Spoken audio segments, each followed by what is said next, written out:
Bom dia, sejam todos bem-vindos. Com muita alegria, estamos iniciando mais uma transmissão ao vivo do Centro Espírita Divino Mestre. Estamos pelo Facebook e pelo YouTube.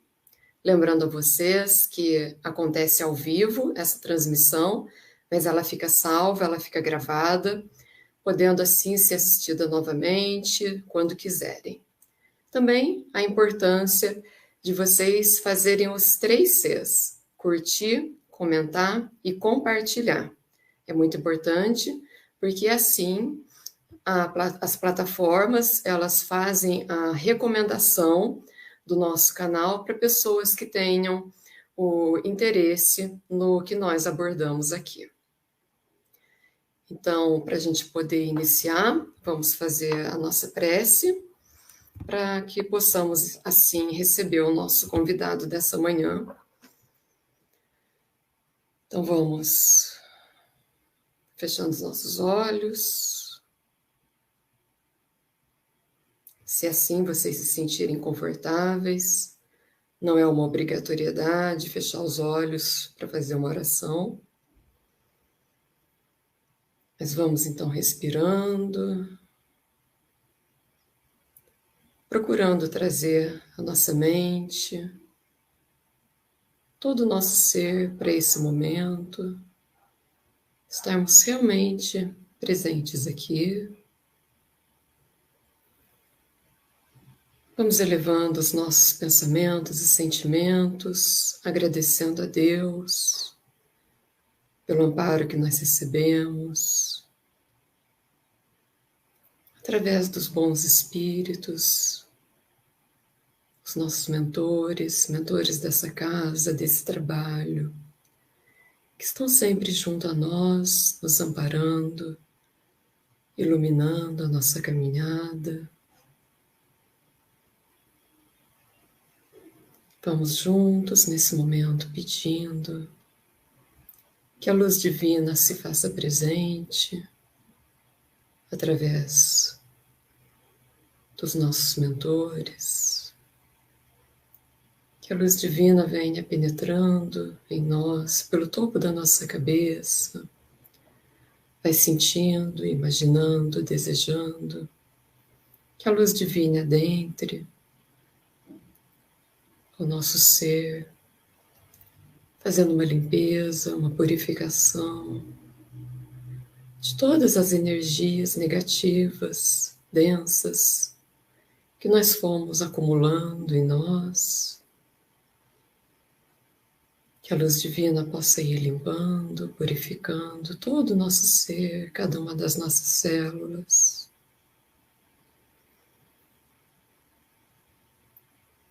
E a luz divina vai trazendo, ao mesmo tempo, energias, vibrações salutares, que vão harmonizando, equilibrando todo o nosso ser, nos auxiliando para que possamos ter as condições de caminhar com firme propósito, de crescermos, aprendermos, de evoluirmos. Nesse momento, vamos pedindo para que a nossa água seja fluidificada, para que a luz divina envolva o nosso lar em bênçãos, em paz, equilíbrio, harmonia. Que todos que nós desejamos que recebam também essa vibração, que possam ser envolvidos nessa luz, levando amparo a cada um dos que necessitam, que estão desejosos de receber. Que essa luz envolva todo o nosso lar, todos que aqui estão, envolva o nosso planeta, aos nossos governantes, a todos os que estão doentes, todos os que estão passando por dificuldades em níveis e dimensões que nem sequer conseguimos compreender. Que cada um possa ser amparado pelo amor de Deus. E que nessa manhã possamos ter uma palestra proveitosa para cada um de nós. Que o nosso palestrante, ele seja inspirado na forma de falar, de como colocar os ensinamentos da doutrina espírita, e que nós estejamos também em condições, em abertura para poder compreender as palavras e, mais importante ainda, termos força e coragem e bom ânimo para colocá-las em prática. Que a paz e que o amor de Deus esteja conosco. Que assim seja.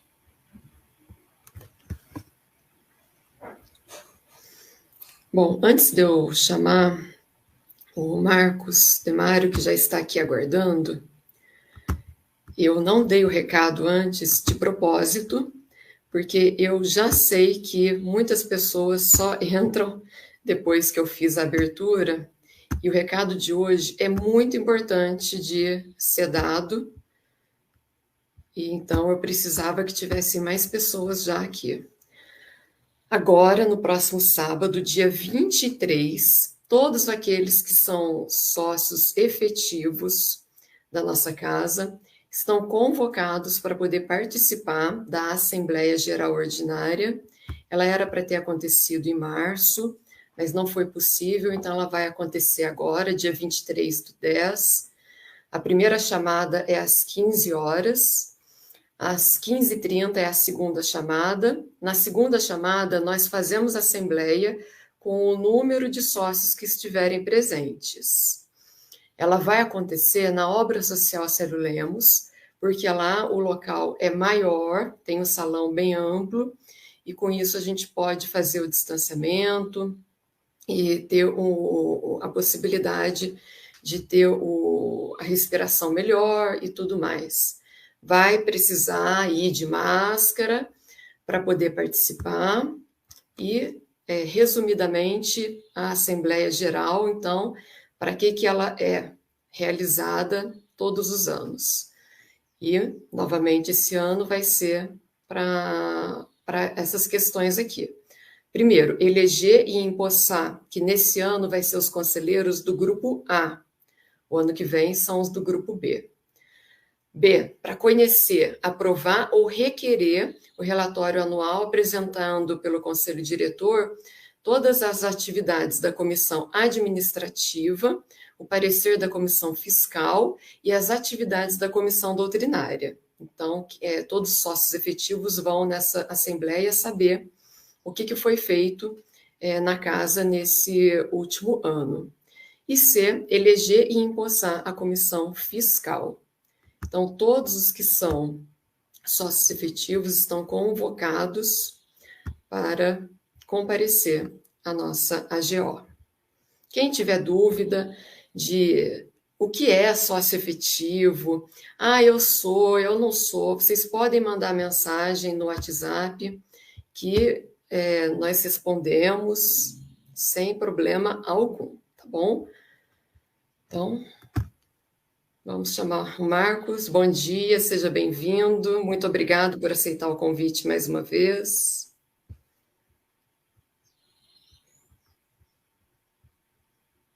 Marcos? Opa, picotou um pouco a sua fala. Mas, bom dia a todos, muito obrigado por esse convite, é um prazer estar com vocês e que nós possamos, nesse mergulho que vamos fazer na doutrina espírita, ampliarmos o nosso entendimento e a nossa sensibilidade. Então, muito obrigado por estar aqui mais uma vez. Como a gente já conversou antes, né, podem e devem fazer as perguntas e elas vão ser todas respondidas no final, né? Isso. Então, uma boa palestra, até já. Até já. Bem, meus irmãos, minhas irmãs, que Jesus, nosso Mestre, nos abençoe. Prazer estar com vocês e que possamos hoje nos dedicarmos a um tema que é muito importante, que é um tema de todos os tempos, mas que na nossa atualidade vem sendo ainda mais abordado, que é a questão do livre-arbítrio e do limite, ou limites, de uso desse livre-arbítrio, da nossa liberdade. O que o Espiritismo tem a dizer sobre isso? E nós encontramos esse tema bem explorado, inclusive, por Allan Kardec, já na obra básica da codificação, que é o Livro dos Espíritos. Então, compulsando essa obra, a primeira lançada, que surgiu com o Espiritismo, nós vamos à sua terceira parte, no capítulo 10, com o título Lei de Liberdade. E a questão do livre-arbítrio é estudada nas perguntas 843 a 850. E nós vamos utilizar justamente essas questões como base para a nossa abordagem, e que não poderia ser diferente, porque é característica do Espiritismo, uma abordagem com base no bom senso, que muitas vezes tem faltado em nossas discussões no âmbito político, filosófico, ideológico e mesmo religioso. Mas nós espíritas precisamos pautar o nosso pensamento e as nossas falas no bom senso. Aliás, lembrando que Camille Flammarion, que foi contemporâneo do nosso codificador, fez o discurso no enterro, né, durante o velório de Allan Kardec, e foi Camille Flammarion que chamou o codificador de o bom senso encarnado. E nós vamos tentar aqui justamente ter esse bom senso nessa abordagem, porque radicalismos, defesas de ideias pessoais, normalmente não são bons, porque causam distúrbios. E o Espiritismo veio justamente para apaziguar os ânimos e, com base na lei divina e nos ensinos morais de Jesus, fazer com que consigamos superar as ideias pessoais, as falsas ideologias, sempre lembrando que esta existência não é a principal, porque somos espíritos e temos uma vida que continua após a morte no mundo espiritual. Pois bem, logo na primeira questão do Livro dos Espíritos, tratando do livre-arbítrio, os espíritos superiores nos informam que todos nós temos liberdade de pensar e que a liberdade de pensar não pode ser cerceada. Eu posso não manifestar o meu pensamento, mas ninguém pode fazer com que eu deixe de pensar e crer ou não nisto ou naquilo. Então, no pensamento, todos nós temos liberdade, mas o Espiritismo nos alerta que pensar é manipular energias. Essas energias, que são plásticas, atuam sobre o fluido universal. E essas energias atingem as pessoas para as quais estamos endereçando o pensamento. Vamos dar um exemplo prático aqui. Nós, seres humanos, ainda somos seres muito críticos e nem sempre as nossas críticas são construtivas. Às vezes, pelo contrário, porque são críticas odientas, são críticas desequilibradas. Então, nós nos sentimos atingidos por determinada pessoa, por determinada ação dessa pessoa, determinado pensamento dessa pessoa, e embora não verbalizando nada, fazendo de forma prática, nós pensamos mal dessa pessoa. Acabamos até desejando o mal a ela. Então, temos que tomar cuidado, porque esse pensamento que é malévolo, esse pensamento atinge a pessoa. Por isso que o nosso querido Chico Xavier, que devemos recordar sempre, solicitava que utilizássemos a oração em todas as situações, mesmo envolvendo aqueles que se tornam nossos inimigos, ou aqueles com os quais não conseguimos ainda nos afinizar nem simpatizar, porque é da lei que a cada um será dado segundo as suas obras, inclusive as obras que fazemos em pensamento. Isso é tão profundo que Jesus, nosso mestre, ele, quando citou uma das leis mosaicas, que é aquela de não cometer adultério, ele nos informou que cometemos o adultério já em pensamento, quando desejamos a mulher do próximo e automaticamente não respeitamos a companheira que está conosco. Então, pensamento é algo da máxima importância e que precisamos canalizar sempre para o bem, para o belo, para a idealização mais sublime, mais espiritualizada. Porque temos essa liberdade total de pensar, mas vamos assumir as consequências daquilo que estamos emitindo através do nosso pensamento. Os espíritos superiores também nos dizem que se temos a liberdade de pensar, temos também a liberdade de agir. Naturalmente, essa liberdade de agir, ela poderá estar tanto mais ou um tanto menos cerceada por circunstâncias materiais orgânicas, ou seja, do nosso corpo físico, ou por situações sociais, culturais, que venham, então, a constranger essa nossa liberdade de agir. Mas a temos, nós sempre a teremos. E eles, então, nos dizem que, apesar da existência desses cerceamentos de vária ordem, não existe arrastamento que seja irresistível e que você tenha mesmo que se curvar a esse cerceamento. Nós podemos manter a nossa liberdade de pensar e agir, mesmo diante do risco de morte. Até porque nós sabemos que a morte não existe.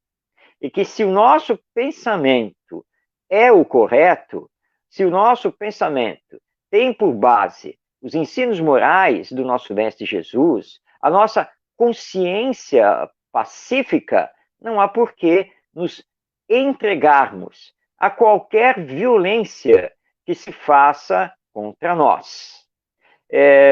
Nós estamos lembrando, vamos lembrar aqui um episódio que nos foi relatado pelo sobrinho de Leopoldo Machado. Leopoldo Machado, um vulto muito importante do movimento espírita brasileiro, ele que é considerado o patrono das mocidades espíritas do Brasil e que trabalhou muito, foi um verdadeiro gigante. No ano de 1930, Leopoldo Machado inaugurou o Colégio Leopoldo, na cidade de Nova Iguaçu, colégio que existe até os dias atuais. E ele pegou justamente a época das intentonas e do golpe militar dado por Getúlio Vargas. Houve, então, na década de 30, naquela época, uma solicitação, praticamente, foi um decreto do governo federal, que todas, não apenas todas as repartições públicas, mas também todas as escolas precisavam colocar em destaque o retrato do presidente, lá na secretaria, na sala do diretor, enfim. E Leopoldo Machado, então, espírita que era, disse o seguinte ao delegado lá de Nova Iguaçu, que ele não iria colocar o retrato do presidente ali na escola, porque, à luz da sua consciência, à luz da verdade, ele não podia reconhecer aquele presidente como legítimo, já que ele estava no poder através de um golpe de Estado. Isso foi um pensamento dele, Leopoldo Machado, e que, obviamente, nós temos que respeitar, mas que mostra, então, que apesar de haver um cerceamento, apesar de haver ali, naquele momento, a possibilidade da voz de prisão a ele, Leopoldo Machado, mas ele se manteve íntegro e agiu de acordo com o seu pensamento, dando então um exemplo de que ele não iria se curvar, não seria subserviente a uma imposição externa para a qual ou com a qual ele não concordava. E essa é uma atitude ética, coerente. A mesma coisa que nós vamos fazer dentro do centro espírita, quando alguém vem com algum pensamento, alguma ideia, mas que não está de acordo com os princípios básicos da doutrina espírita. Então, nós vamos ouvir, mas teremos que informar que não poderemos acatar, porque não encontramos fundamentos doutrinários na codificação espírita para aquela ideia, para aquilo que está sendo colocado. Que é uma questão de coerência, neste caso aqui, doutrinária, e de ficarmos sempre com Kardec, como aliás solicitou Emmanuel, esse querido benfeitor espiritual do Chico Xavier, ao seu médium, ficar sempre com Jesus e Kardec. Portanto, não há arrastamento irresistível. Nós podemos contrapor a tudo que vem em contrário a nossa ética, a nossa coerência, o nosso bom senso e a defesa daquilo que pensamos, agindo então dentro disso. E sempre lembrando que o nosso pensamento tem que ter base moral.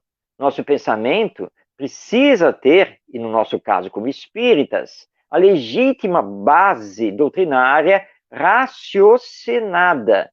Não é simplesmente o meu querer pelo meu querer.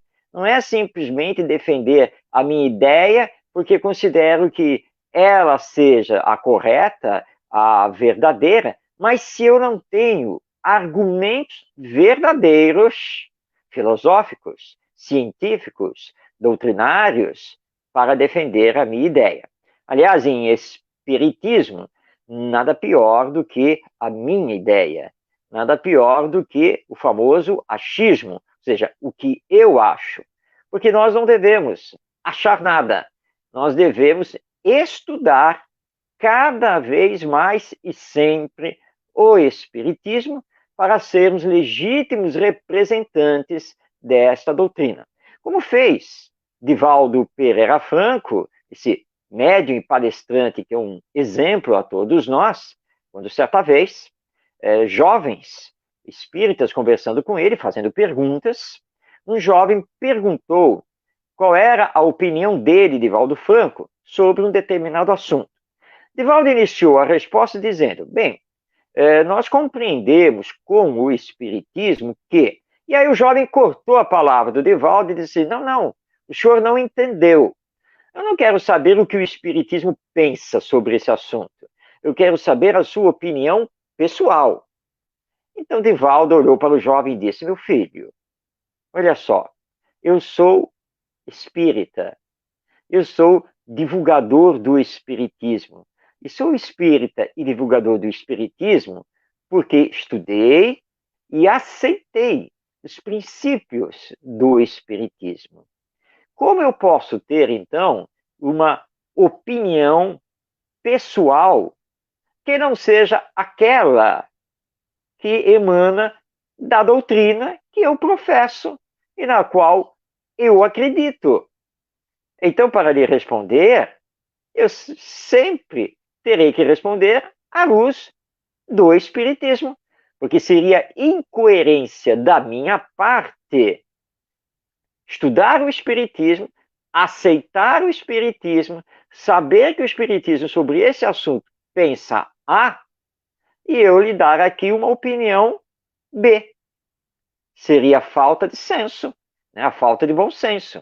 Seria falta de ética e seria uma total incoerência da minha parte. Então você vai me dar licença, mas como espírita que sou, só posso lhe responder com base no Espiritismo, mesmo porque eu acredito fielmente do pensamento espírita sobre esse tema, como também em relação a tantos outros. Então é a coerência, é o bom senso e é a fundamentação para mantermos então a nossa liberdade de pensar e de agir. Aí então, ainda no Livro dos Espíritos, lá no capítulo 10, Lei de Liberdade, os espíritos superiores também nos dizem que, como somos espíritos, não somos o corpo, respondemos perante a lei divina pelo uso maior ou menor da nossa vontade. Quantas vezes nós recuamos? Quantas vezes nós calamos? Quantas vezes mudamos de opinião apenas e tão somente para manter a nossa zona de conforto, o nosso status, para ficarmos de bem com o grupo ao qual pertencemos ou queremos adentrar? Responderemos sobre isso quando desencarnarmos. Então, precisamos ter a força de vontade. Quando estamos vendo uma injustiça, quando estamos vendo o desrespeito aos direitos humanos, nós não podemos simplesmente nos acomodar, porque se fôssemos fazer a defesa, isso também nos atingiria, e aí não queremos ficar incomodados. Isso não pode acontecer. Nós precisamos utilizar a nossa força de vontade para sempre defendermos o bem, para sempre defendermos o bem coletivo, para sempre defendermos os direitos humanos iguais. Não podemos simplesmente nos omitir porque não queremos problemas para a nossa vida, a nossa existência. A falta de uso da força de vontade nesses campos automaticamente nos levará a problemas com a lei divina, porque podíamos ter feito, mas não fizemos por puro comodismo. Os espíritos também nos lembram que, diante de pessoas com deficiência, e essa deficiência, de fato, cerceie a liberdade de agir, nesse caso, nós estamos diante de uma expiação, porque muito provavelmente esse espírito que está nesta condição reencarnatória fez mau uso da sua liberdade de pensar e de agir em existência passada. Hoje, então, ele assume as consequências e que são orgânicas, muitas vezes mentais. E aí, então, ele é cerceado na sua liberdade de agir e muitas vezes também é cerceado nessa sua liberdade de pensar. Mas lembremos que estamos vendo apenas e tão somente o aspecto orgânico, porque ele, espírito, mantém sempre a sua liberdade. Então, não podemos esquecer disso.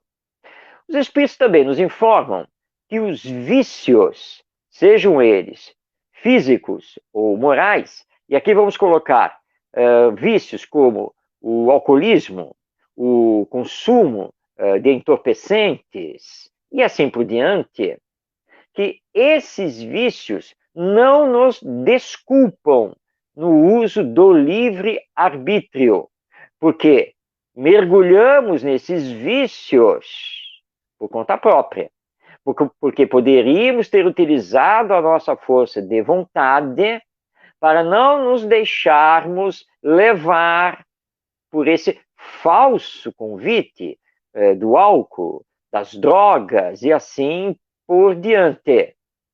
Na verdade, os espíritos superiores nos informam que, nesse caso, nós somos duplamente faltosos.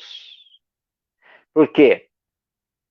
Temos o livre-arbítrio, nós o utilizamos mal, não utilizando a força de vontade contra esse arrastamento, e por isso cometemos uma dupla falta.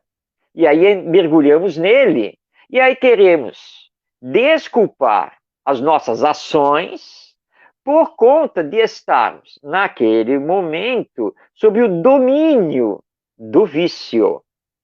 Mas o vício apenas nos dominou porque não utilizamos a força de vontade para combatê-lo. Então é uma dupla falta. Deus, nosso Pai, sempre nos julga pelas nossas intenções e leva em conta sempre todas as circunstâncias. Atenuantes sempre existem, mas tenhamos cuidado com isso, muito cuidado, porque se eu me alcoolizo, se eu me drogo, eu sei perfeitamente bem quais são as consequências disso para comigo e para com os outros, e as possibilidades que existem de tragédias dentro desse campo.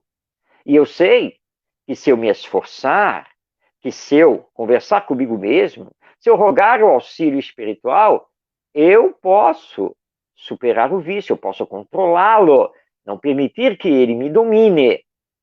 Portanto, a minha liberdade de pensar continua intacta. Então eu não posso simplesmente usar de desculpa, mas eu não sabia o que estava fazendo, porque eu tinha tomado umas cervejas a mais, eu estava meio fora de mim. Mas por que você tomou essas bebidas a mais? Você não podia ter se controlado? Você não sabia o que poderia acontecer se ficasse alcoolizado?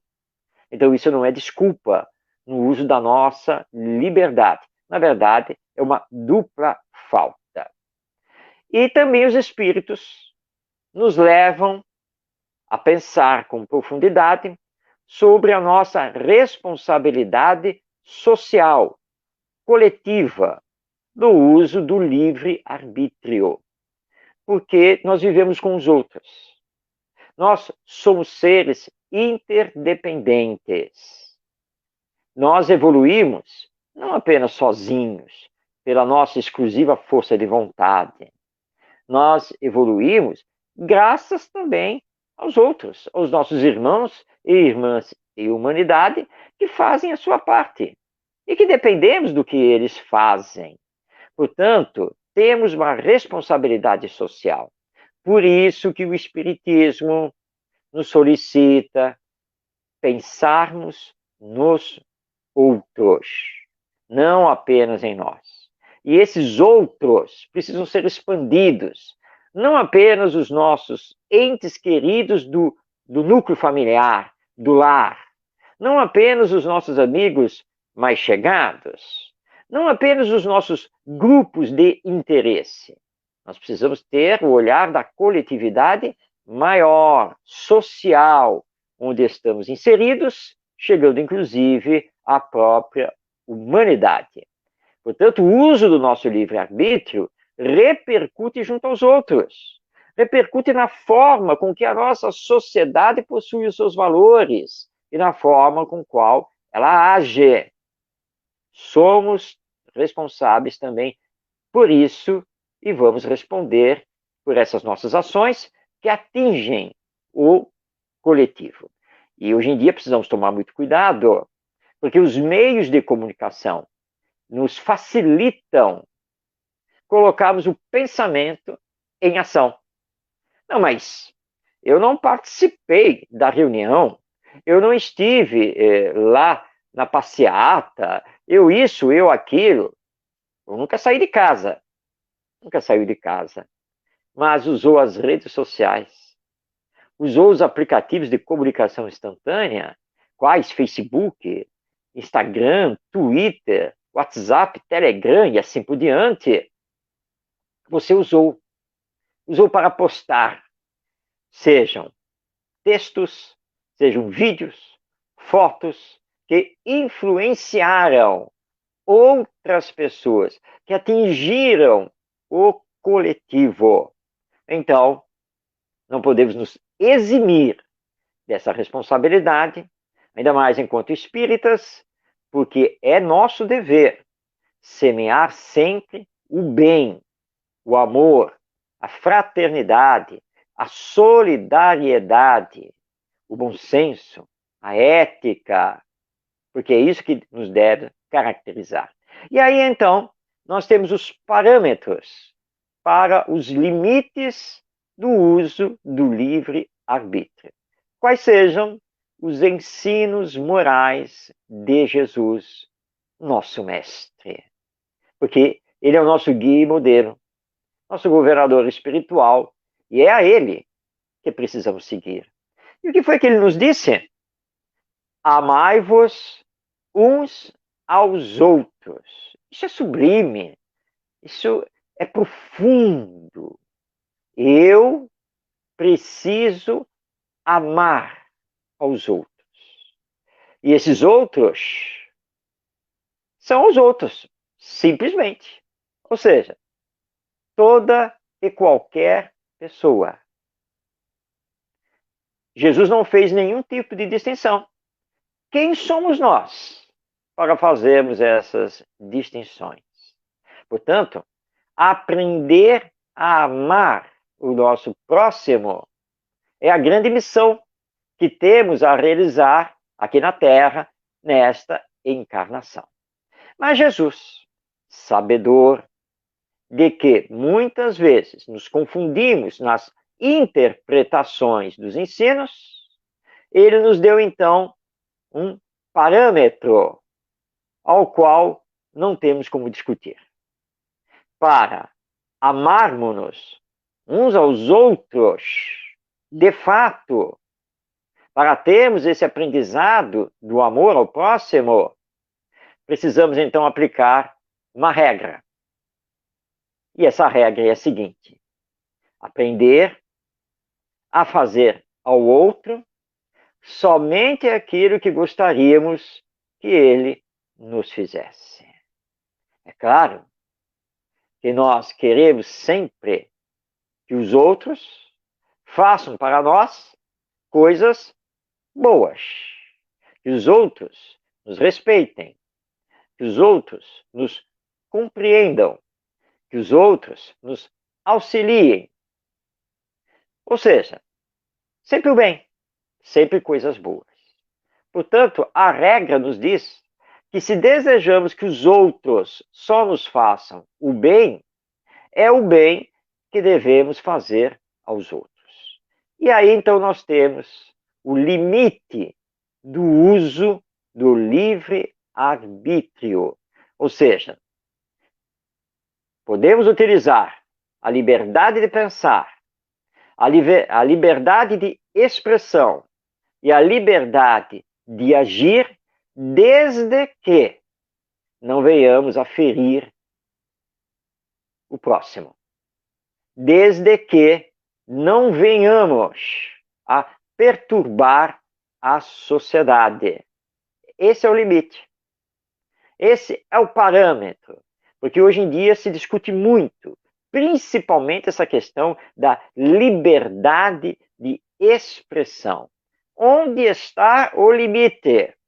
É fato que a nossa Constituição Federal, ela prevê a liberdade. Mas a liberdade tem o seu limite no direito do próximo. Se eu uso meu livre-arbítrio atropelando o meu próximo, não levando em consideração o direito dele pensar diferente, dele se expressar de forma diferenciada, de agir de forma diferente, eu estou extrapolando o limite do uso do meu livre-arbítrio. E Jesus se dá como exemplo. Amai-vos uns aos outros como eu vos amei. Ele é o exemplo. E então vamos sempre nos perguntar, se fosse Jesus no meu lugar, como ele agiria? O que ele falaria? Ele não condenou a chamada mulher adúltera. E ainda disse que não tinha vindo a este mundo para nos julgar, mas sim para nos salvar. Então aprendamos com Jesus, para não utilizarmos o nosso livre-arbítrio para julgar os outros, criticar desconstruindo os outros. Cuidado com o que estamos fazendo. É da lei divina que sempre vamos ter que arcar com as consequências do uso do nosso livre-arbítrio, dessa nossa liberdade de pensar, de expressar e de agir. E os parâmetros que o Espiritismo nos entrega são esses. São dois. Os ensinos morais de Jesus, aos quais devemos fazer todos os esforços para seguir, e a vida futura, porque a vida continua e teremos que responder pelo que fizemos da bênção reencarnatória. O que fizemos com a nossa intelectualidade, com os nossos conhecimentos, com as nossas virtudes, enfim, o que fizemos aqui com isso? Então, utilizemos de forma moderada, com o bom senso, os meios de comunicação, que possamos estabelecer convivências mais fraternas, solidárias. Quando tivermos que calar, calemos, mas em pensamento, oremos pelo próximo. Evitemos os bate-bocas, as discussões que, na verdade, são inúteis, estéreis, que nos magoam, que acabam gerando ressentimentos, mágoas, às vezes até ódios. Respeitemos o próximo, como desejamos que o próximo nos respeite. Se assim agirmos, nós conseguiremos, sim, com certeza, utilizar o nosso livre-arbítrio com bom senso. Encerrando as nossas colocações, nós vamos fazer aqui, vamos passar a palavra a dois benfeitores espirituais. Primeiramente, Emmanuel, ambos através do Chico Xavier. Na sequência, André Luiz. Isso está no livro Estude e Viva, no capítulo 18. Vamos então, primeiramente, só um trecho da fala de Emmanuel. Ele nos diz o seguinte: efetivamente, somos responsáveis pelo mal que praticamos e pelo bem que deixamos de fazer, sempre que dispomos de recursos para fazê-lo. E ao lado das culpas que trazemos por ofensas declaradas ou por omissões em serviço, temos ainda as que nascem dos golpes duplos que desferimos, sobre os quais raramente meditamos. Aqueles do mal que causamos aos outros depois de causá-lo a nós. E a reflexão do nosso André Luiz, neste mesmo capítulo do livro Estude e Viva. O dever respeitado e cumprido é o caminho justo para o direito de crescer com Jesus no serviço da felicidade geral. Fiquemos, então, com esses dois pensamentos desses nossos queridos amigos espirituais para meditarmos, para refletirmos com profundidade sobre o que estamos fazendo com a nossa liberdade de pensar, de expressar e de agir. Ou seja, o que estamos fazendo com o nosso livre-arbítrio. Vamos então agora utilizar esse tempo final para abrir aí aos comentários e as perguntas de todos vocês que estão participando desta nossa live. Devolvo a palavra a nossa Carol. Oi, Marcos. Vamos lá, tem alguns comentários que eu achei interessante de colocar, que não é nem pergunta. O Paulo, ele coloca assim, o misticismo invadiu muitas casas espíritas, distorcendo os pilares da doutrina. Isso é um fato, né? Verdade, é verdade, sim. E temos que tomar muito cuidado com isso, porque o Espiritismo não é uma doutrina mística. O Espiritismo é uma doutrina com base filosófica, científica, religiosa, que utiliza o raciocínio, o bom senso, e nós nada temos a ver com ideias e práticas místicas. Se isso está acontecendo, e é um fato, porque realmente está, é a nossa falta de estudo, a nossa falta de conhecimento mais aprofundado do próprio Espiritismo. Então, é uma chamada de atenção para os dirigentes das instituições espíritas que precisam controlar isso, sempre lembrando que o Espiritismo tem por finalidade maior a nossa transformação moral e da humanidade. Então, práticas místicas nada tem a ver com a nossa doutrina. E aí, né, como você bem falou aqui, o dirigente das casas espíritas, ele tem que estar atento a isso e fazer as devidas correções, né? E é muito importante de ser falado isso, porque muitas vezes há uma confusão de que quando o dirigente ele faz isso, ele está sendo ortodoxo, preconceituoso, e não é isso, né? É dever nosso de colocar cada coisa no seu devido lugar. Quer ver? Vamos dar um exemplo. Não é porque na casa espírita a gente não está permitindo cromoterapia, porque ela não está em consonância com a doutrina espírita, que a gente está falando que ela é ruim, que ela é errada e coisas assim desse tipo, não é? Exato, Carol, exatamente isso. Não é uma prática espírita, ela não tem a fundamentação dentro da codificação. Então, claro que nós não podemos inserir essa prática dentro do centro espírita, porque ela nada tem a ver com o espiritismo. Mas você colocou muito bem, isso não quer dizer que estejamos aqui condenando a prática, apenas que ela não é espírita, ela não faz parte, né, do conjunto de princípios e, portanto, das práticas do espiritismo.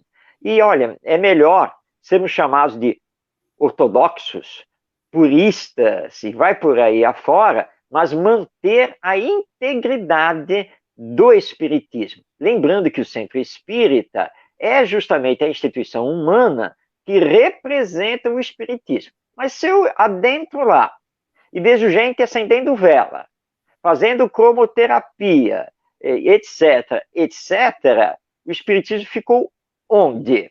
Então, temos que tomar muito cuidado e os dirigentes espíritas têm uma grande responsabilidade em não permitir esses desvios do espiritismo dentro do próprio centro espírita. Que há uma grande confusão, né, em ter o livre-arbítrio para fazer-se o que quer, confunde-se muito, né, em não respeitar o direito do outro, né? É um egoísmo que a gente vê que está muito inserido na nossa sociedade, de que eu tenho a liberdade de agir. Tem, realmente todos nós temos, mas há o quê? Há, em primeiro lugar, o respeito pelo outro e a consequência do que nós fizemos com o livre-arbítrio, né? Exatamente. E dentro do centro espírita, claro que todos têm a sua liberdade de pensar, de interpretar, né, e de ter considerações que possam não ser as nossas. Por isso que nós precisamos utilizar sempre a fraternidade, ouvir, ponderar, conversar, mas há aqui uma questão que é muito importante. Sempre que alguém esteja pensando diferente, nós precisamos perguntar a ele, tudo bem, respeito o seu pensamento. Por favor, me mostre a fundamentação doutrinária do seu pensamento. E se de fato, em Kardec, em Delane, naquele autor, seja desencarnado ou não, ele nos mostrar, por A mais B, aquela fundamentação doutrinária, aí caberá a nós a mudança de pensamento e a mudança de postura, porque aí vamos reconhecer que, de fato, ele está com a razão. Que nem sempre nós estamos com a razão, nem sempre estamos corretos e absolutamente certos. Nós temos que ter essa abertura de saber ouvir. Agora, para tudo, tanto para defender o que eu penso, para defender a minha interpretação, como ele defender a interpretação dele, nós precisamos ter as fundamentações doutrinárias. E lembrando que fundamentação doutrinária não é achismo. Fundamentação doutrinária é aquela baseada no estudo, na observação, porque o autor tal fala isso, porque o espírito tal nos diz isso, e sempre lembrando da universalidade do ensino dos espíritos. Porque se somente um autor fala aquilo, e eu tenho 10 que falam o contrário, eu preciso ficar com esses 10, até uma segunda ordem. Então é sempre assim, o parâmetro é esse. Onde está a fundamentação? Se ela existe, nós vamos aquecer. Se ela não existe, nós vamos então recusar, porque senão estaríamos fazendo um desvio do espiritismo. E se você não concorda com isso, você discorda totalmente da posição do dirigente, da posição da diretoria, você tem toda a liberdade de ir para outra instituição espírita, ou até mesmo de criar uma dentro dos seus parâmetros. Mas lembrando, como você muito bem colocou, Carol, todos nós responderemos perante a lei divina pelo que estamos fazendo, pelas interpretações que estamos realizando e pelo que estamos, então, disseminando. Nós nunca iremos escapar disso. Portanto, muito cuidado e tenhamos em Kardec a base, realmente, para entendermos o Espiritismo. Aqui, ó. Tem uma pergunta do José Roberto. Ele fala assim: em tempos tão radicais como esse que nós passamos, devemos ter muito cuidado para não entrar em discussões. Aí, né, eu vejo que tem uma confusão muito grande, porque você até citou essa questão, né, da discussão, que a gente não pode discutir xingando um ao outro, né? Isso não é cabível num espírita, a gente encontrar que ele fez postagens ou colocou comentários com xingamento, né? Seja para quem for, seja para quem for. Eu, na minha concepção, eu acho que isso é muito inadequado, mas a gente conseguir ter um diálogo construtivo, argumentativo, isso sim é de grande importância. Então, eu acho que tem uma confusão aí, né? Porque às vezes a gente acha que tem que aceitar tudo que o outro está falando e ficar caladinho, né? Ai, porque eu sou bom, eu sou espírita, então eu tenho que ficar caladinho. E que quando a gente se posiciona, você está sendo antidoutrinário. Eu acho que tem uma confusão, não é? Sim. O debate de ideias é sempre salutar. E nós espíritas temos que estar prontos para esse debate. Mas lembrando, debate de ideias não é você pular no pescoço do outro, não é você desrespeitá-lo. Nós estamos debatendo ideias, porque, acima de tudo, nós somos irmãos, todos nós somos filhos de Deus. E eu posso, claro que eu posso discordar até totalmente do pensamento do outro, mas é salutar debatermos, é salutar ouvirmos as ideias, as opiniões, as interpretações, mas sem radicalismos e sem desrespeitar a pessoa do outro ou da instituição a qual ele representa. Então, sempre será salutar debater, porque é no debate que aprofundamos os conhecimentos, é no debate que temos a oportunidade de mudar de opinião, que temos, então, esse enriquecimento no campo das ideias. O que o espírita deve evitar é a chamada polêmica inútil. Assim, chega para você e pergunta assim: vem cá, você acredita que Deus criou o universo através de X ou de Y? Então eu sempre digo, bom, isso é uma polêmica inútil, porque só Deus o sabe. E se eu penso Y ou X e você pensa X ou Y, Não vai mudar absolutamente nada na criação divina, nem no espiritismo, nem na nossa posição espiritual e evolutiva. Deixemos isso para quando crescermos mais espiritualmente, porque nós precisamos ver a questão da miséria, da injustiça social, da falta de fraternidade, o nosso desenvolvimento moral. Essas coisas são mais importantes. Agora, como Deus criou ou deixou de criar o universo e tudo que nele existe, sabe, é polêmica inútil. Então, isso o espírita precisa evitar. Mas, de resto, ele tem que estar aberto, sim, ao debate das ideias. E a gente não pode, né? Numa discussão, numa conversa ou numa postagem, a gente não pode xingar o outro, né? Sei lá, que seja de um palavrão infantil, como, sei lá, seu babaca, isso que você está falando. A gente pode fazer isso? Poder pode, né? Mas é o esperado, é o ideal? Você colocou bem. Poder, sim, porque temos a liberdade, então até podemos fazer isso, mas não devemos, porque isso é faltar com respeito ao outro, é faltar com o senso moral, com a ética. E nós espíritas somos cristãos. Nós nos baseamos nos ensinos morais de Jesus. E é aquela questão de fazer ao outro somente o que eu desejo que ele me faça.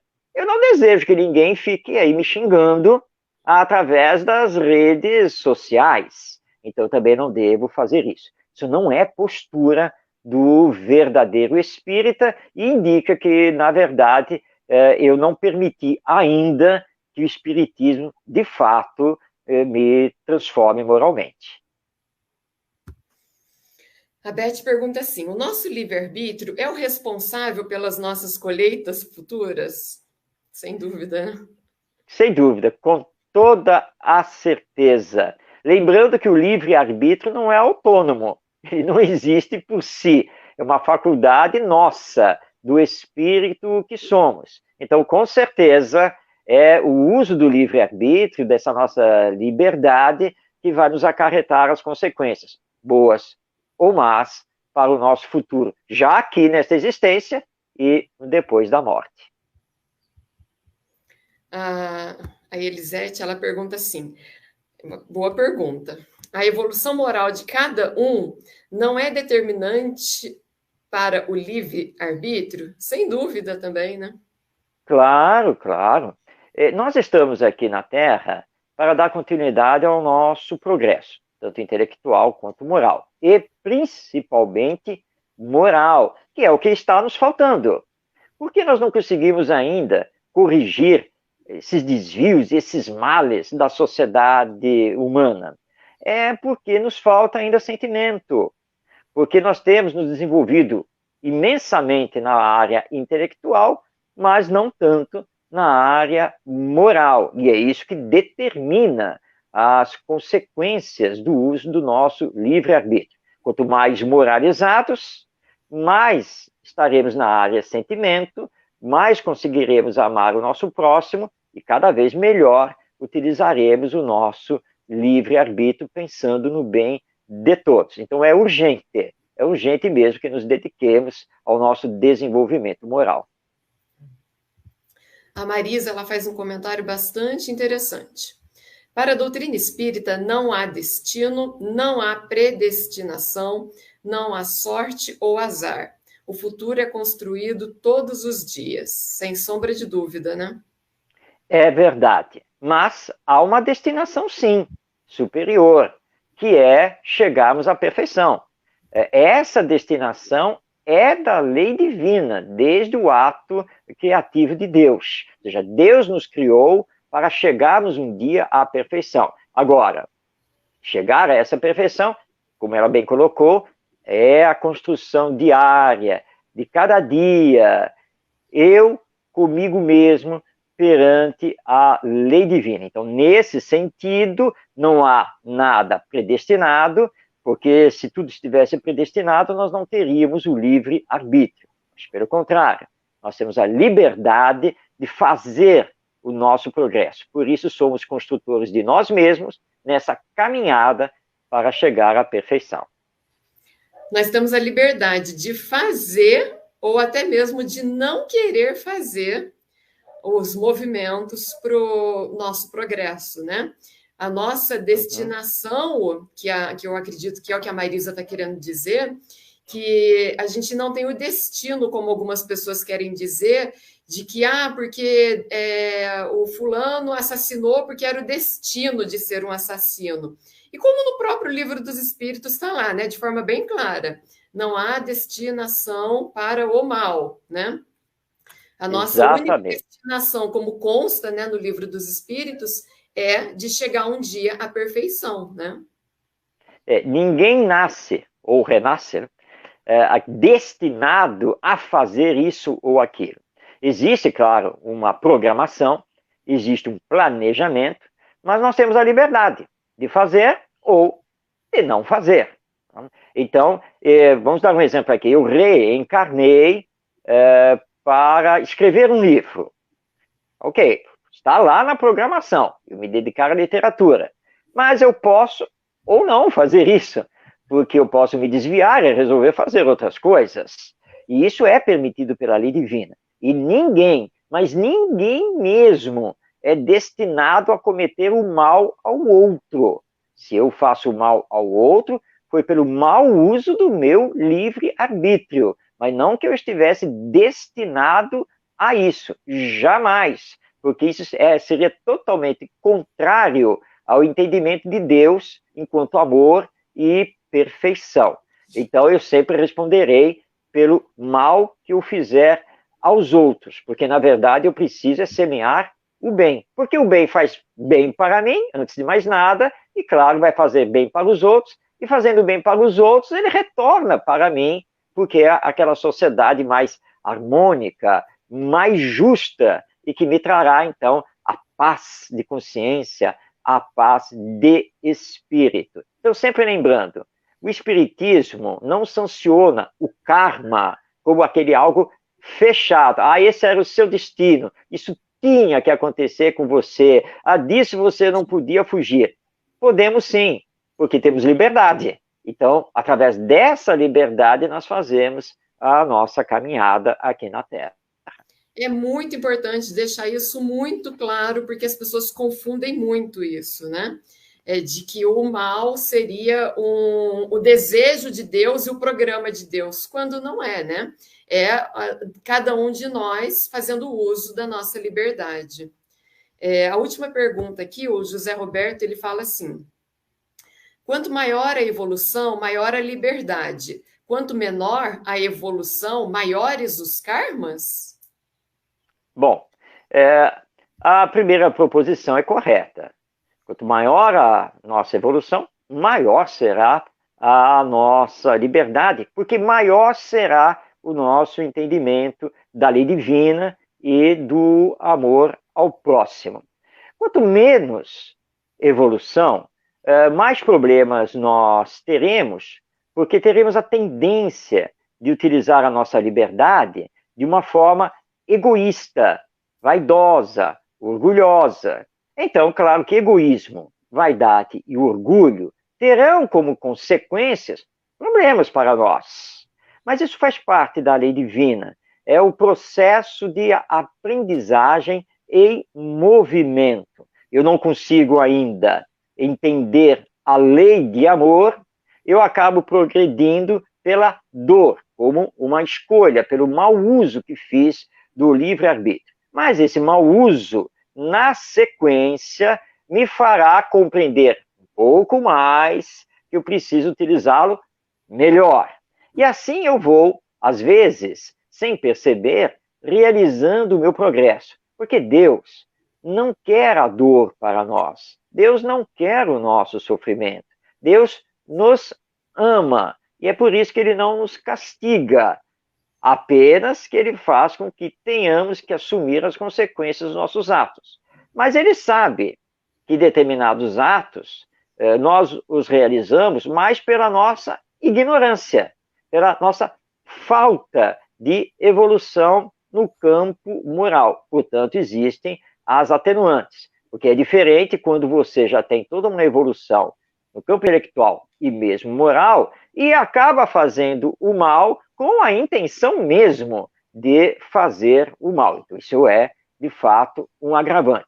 Mas todos nós, mais dia, menos dia, sairemos disso, porque isso não é um círculo vicioso, não é uma roda que nos faz voltar sempre às mesmas questões. Nós vamos superar porque a lei é de progresso, a lei é de evolução, e é acumulando os aprendizados que finalmente nós vamos saber utilizar a nossa liberdade, o nosso livre-arbítrio, para semear somente o bem e o amor.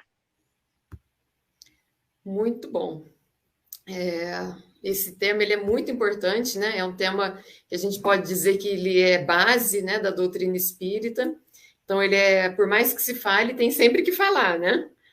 Porque às vezes um palestrante fala de um jeito, o outro fala de outro jeito, mas estão todos falando a mesma coisa. Mas quem está ouvindo, às vezes compreende melhor na fala de outro, né? Então é muito bom, tem que ser falado sempre. Eu falei que era a última pergunta, mas a Marisa colocou aqui um comentário muito bom. De acordo com a liberdade de escolha, a resposta do espírito poderá estar situada entre o hediondo e o sublime? Com muitas variantes, não? Com muitas variantes. E Deus leva sempre em conta essas variantes. Deus nos julga, através da sua lei, pelas nossas intenções, que vai do hediondo ao sublime, numa escala a qual nós não temos ainda nem noção exata. Por isso que aprendemos com o estudo do Espiritismo que cada caso é um caso, nada é igual. Cada um de nós, com a sua individualidade, a sua personalidade, está envolvido por N situações, sejam familiares, íntimas, sociais, com as suas faculdades, com o que já traz das suas experiências de existências passadas. Enfim, isso é um verdadeiro universo. Mas Deus leva justamente em consideração tudo isso. A lei divina é justa.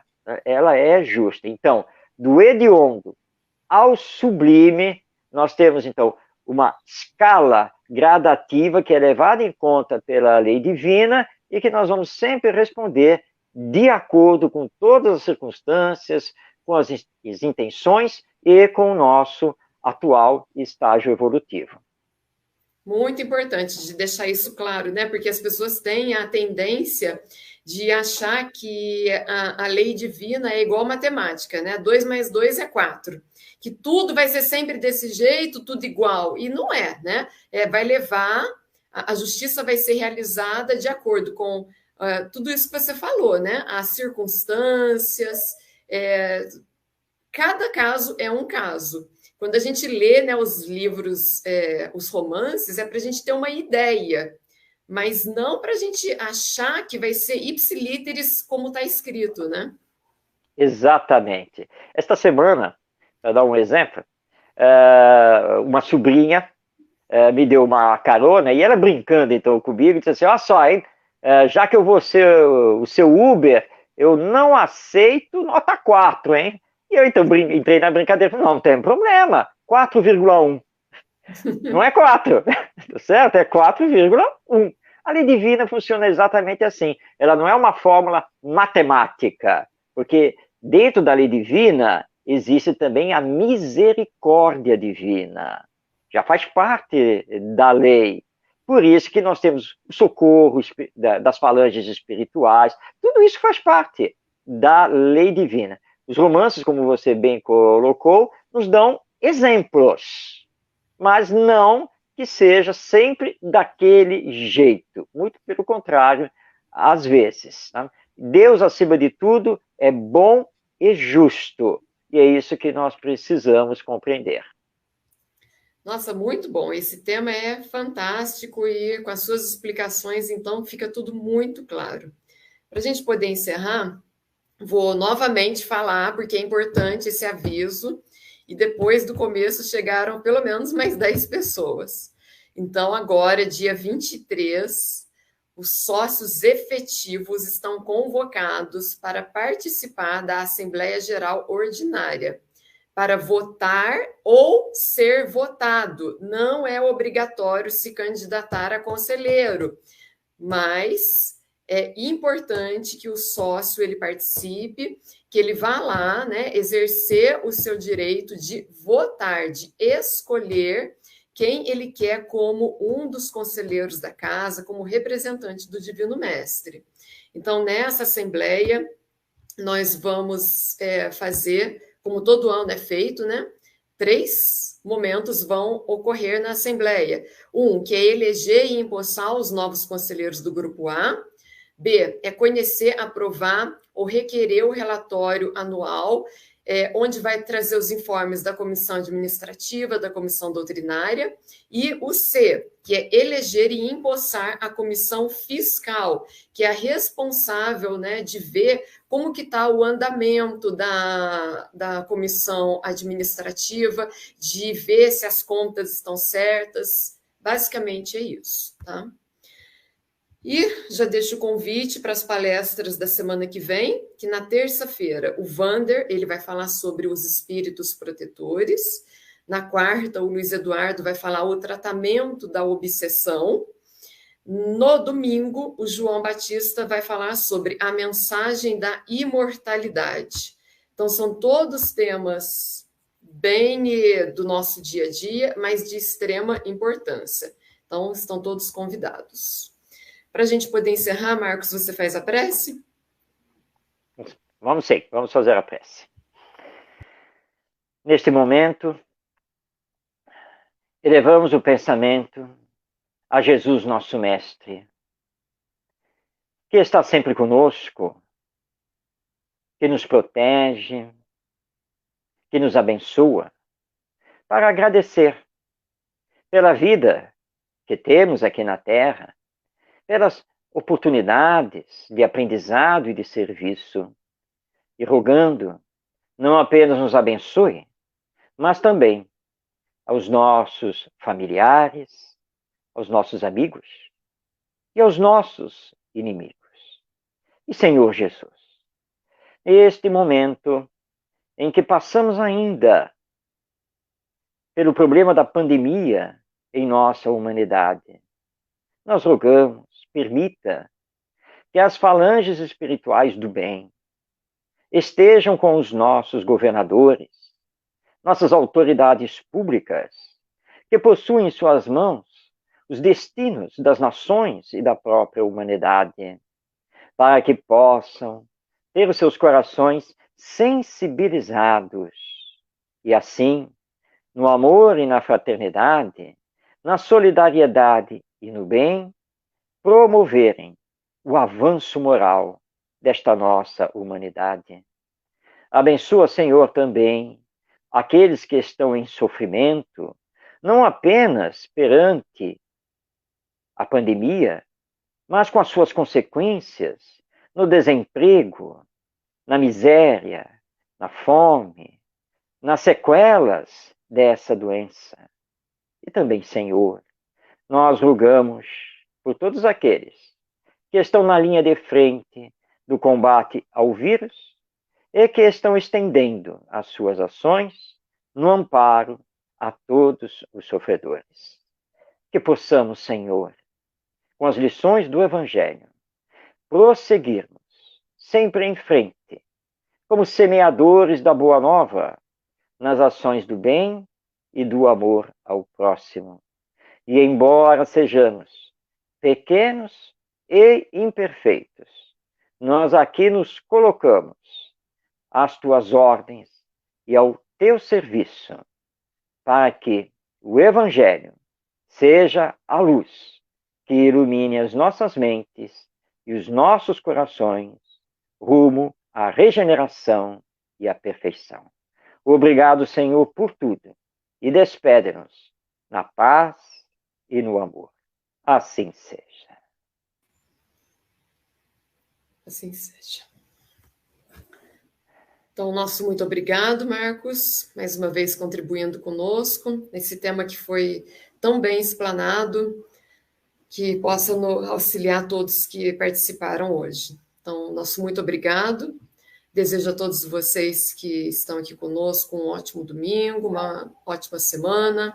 Muito obrigado por estarem mais um dia nos acompanhando e até a próxima.